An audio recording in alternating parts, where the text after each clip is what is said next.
Is Cthulhu, Death May Die, Fear of the Unknown a good back? Yes, I actually think it is a good back if it is the right game for you.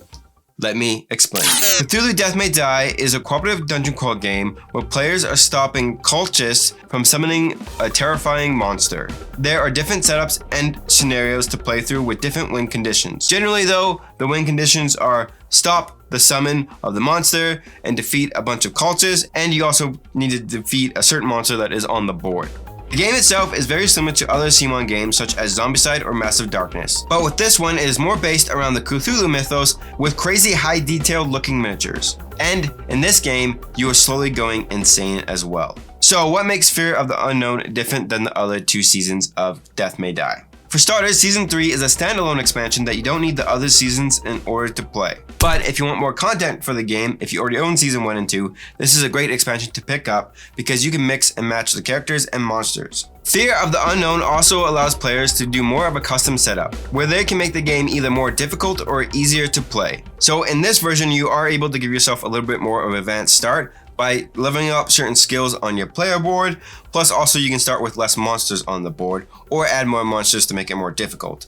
Which leads me to the biggest change what this game offers, and that is, there's going to be 2 added unknown monsters that will move around the board and mess with players, making it slightly more difficult for players to complete their mission by stopping the cultists. But to help balance this out more, if you didn't find the game already difficult because of the random dice rolls, is players are going to be able to start with certain relics that give them a really good starting ability. Relics will also be upgraded over time and become more powerful with the more insane your character gets. This just helps with speeding up the gameplay more, so you can play this game a lot faster. Not too much faster, but it feels like you can do a lot more at the start of the game for those more advanced gamers.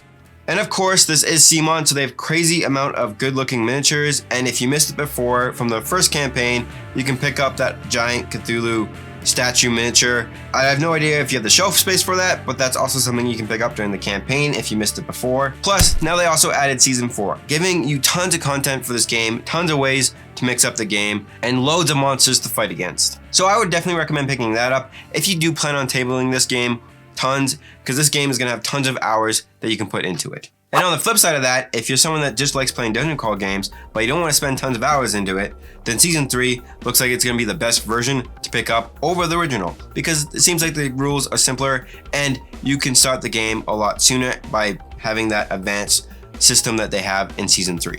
Myself, am I backing this game? Well, I actually do have a lot of Kickstarter games coming in, and all the games I still need to play. I'm also not a big fan of the Cthulhu mythos, so this one is a pass for me. But if you're someone that can bring this game to the table often, and you're a fan of the Cthulhu mythos, or also CMON, because they do make great games, they just need better customer service, then this is definitely a good back, and I do recommend it. I would also recommend only getting the base pledge for this game, because with CMON, you never really know if that shipping price is going to change. I just can't trust them on that.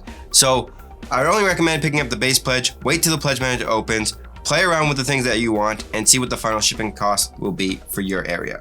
If you wish to hear my thoughts about Oathsworn Into the Deep Woods, then click on this video right here, and I'll catch you guys in the next video. Take care.